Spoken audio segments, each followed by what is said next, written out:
Isabel didn't mean to notice him. Not at first.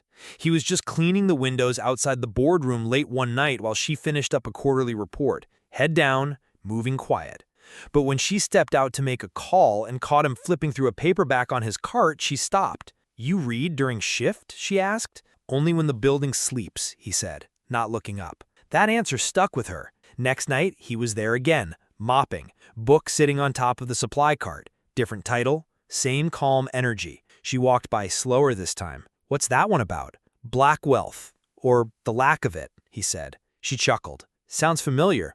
He smirked, just a little. "Does it?" That became their rhythm. Late nights, light talk, real talk. He asked her what it's like running a billion-dollar company. She asked him why someone who quotes Baldwin worked as janitorial staff. He had a plan once, he said. Then life started charging interest. She didn't laugh. She just nodded. He wasn't bitter. That's what caught her off guard.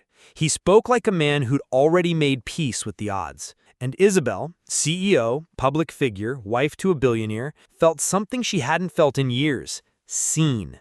Tariq didn't care about her title. He listened, called her out gently when her logic didn't hold, didn't flinch when she vented about boardroom politics. He didn't tiptoe. She stayed later, on purpose. Douglas noticed. "Why are you always at the office after hours?" he asked one night. "Work's easier than home," she said. She left it at that. What she didn't say, home meant being watched, corrected, measured. Everything Isabel did was PR for Douglas's empire, even her wardrobe. Tariq didn't ask her to shrink. One night she handed him a business card. "Ever think about doing more than this?" He gave it back. "You don't get promoted from the broom closet." She frowned. "I'm serious," she said. "So am I," he said. "I've seen who moves up in this building. I ain't it." That landed hard. She didn't argue. She just stared. He nodded, turned back to work, and wheeled his cart down the hall. She watched him go. And in that silence, Isabel crossed a line she couldn't uncross.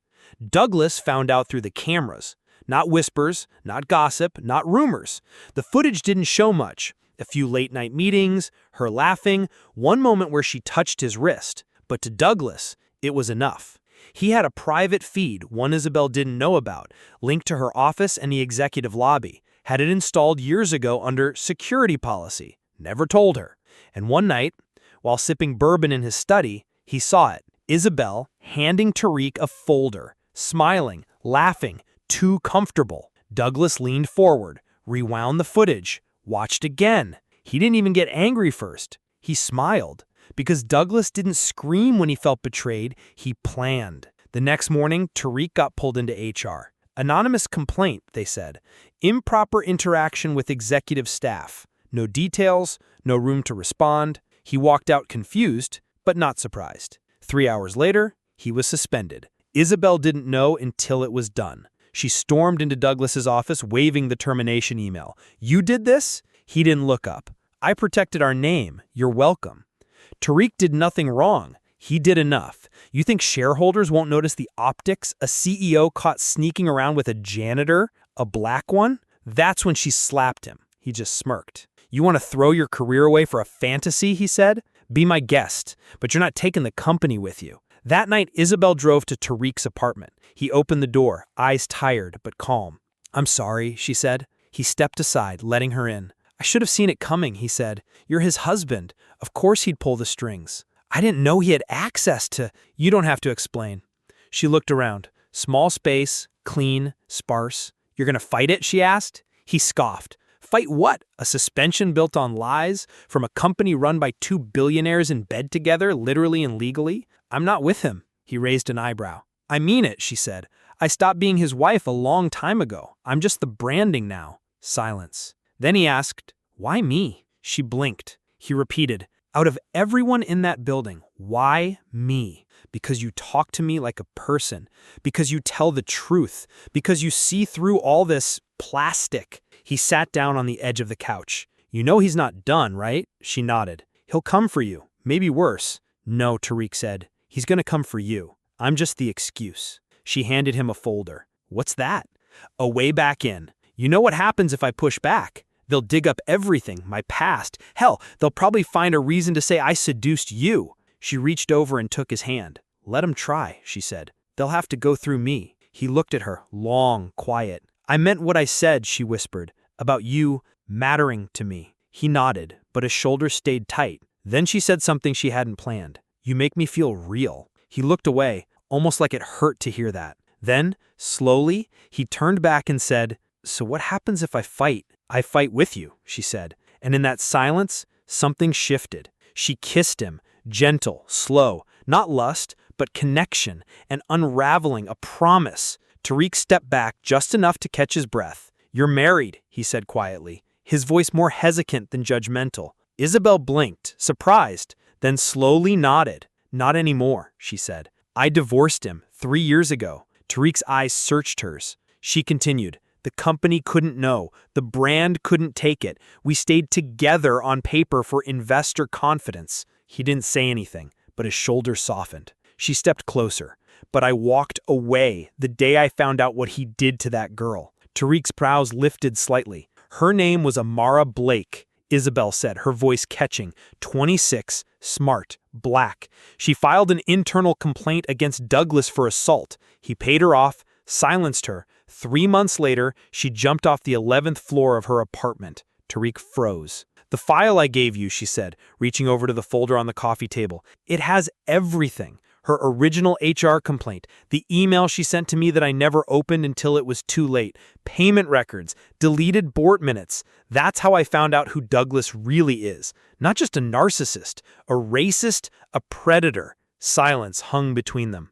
Isabel looked down. She's not just coming after you because of me, she said. It's because of you, your skin, your presence. To him, this isn't just betrayal, it's humiliation. Tariq sat down slowly, the folder still untouched between them.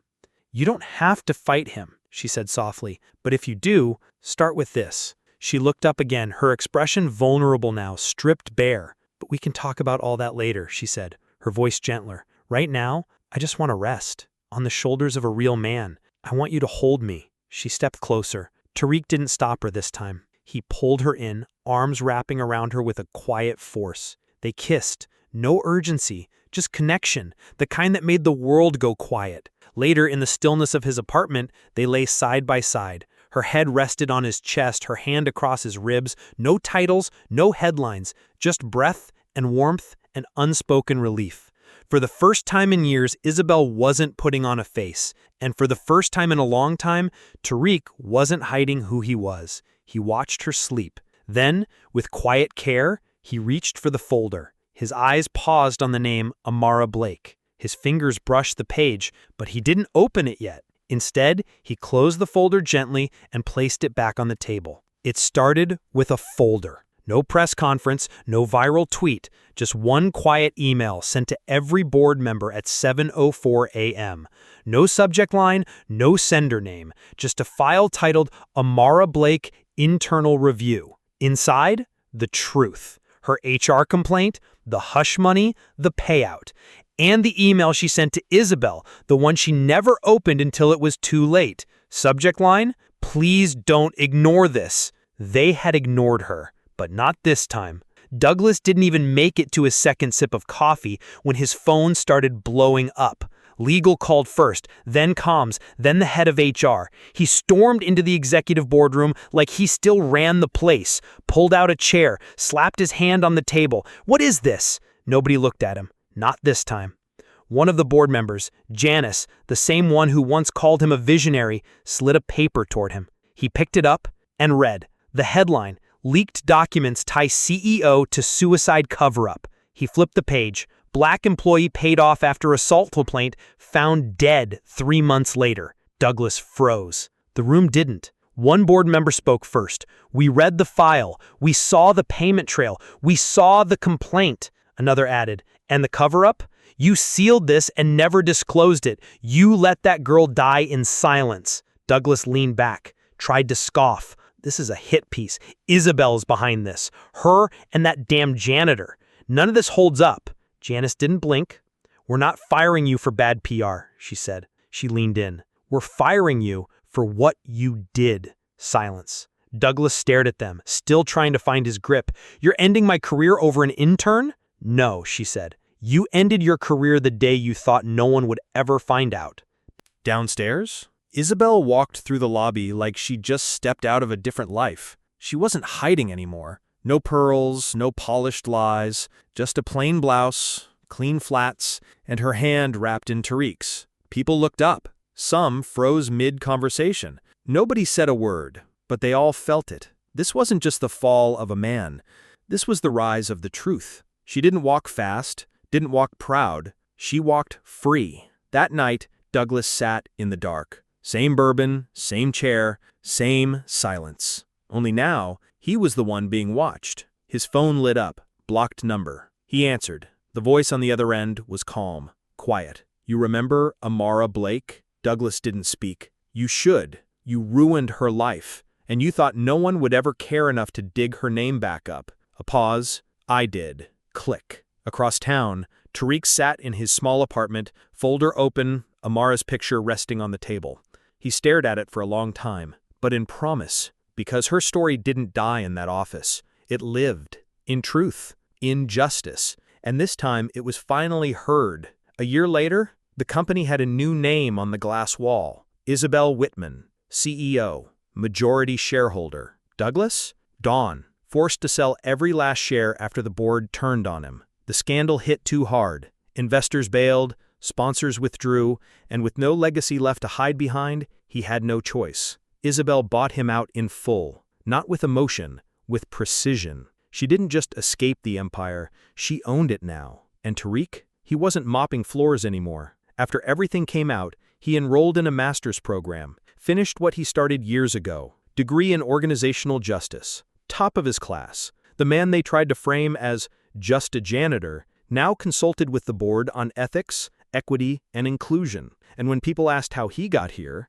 he'd just smile and say, "It started with a book and a broom." Their love? It wasn't flashy. It didn't need to be. They cooked dinner together, laughed over takeout, argued about movies, held hands in public like it was no big deal. Because it wasn't. It was real, earned, natural. They didn't complete each other. They chose each other. Every day. One afternoon, after a long board meeting, Isabel leaned back in her chair, looking out the office window, now hers alone. Tariq walked in, a small box in hand. She smirked. "Another book?" "Nope." He opened the lid. Inside was a key. To what? To our new home. Found a little spot outside the city. Quiet. Room to breathe. She stood, walked over, and wrapped her arms around him. "Are you sure? Only about you." When Isabel stopped pretending and Tariq stepped forward, they didn't just survive. They took back the narrative, piece by piece, truth by truth. So ask yourself, how many Douglases still sit in boardrooms unchecked? And how many Amaras were never heard, never believed, never saved? If you believe stories like Isabel and Tariq's deserve to be told, don't scroll past. Hit the like button, share this video, and drop a comment below. And if you want more powerful stories of justice, love, and redemption, subscribe now so you don't miss what's next.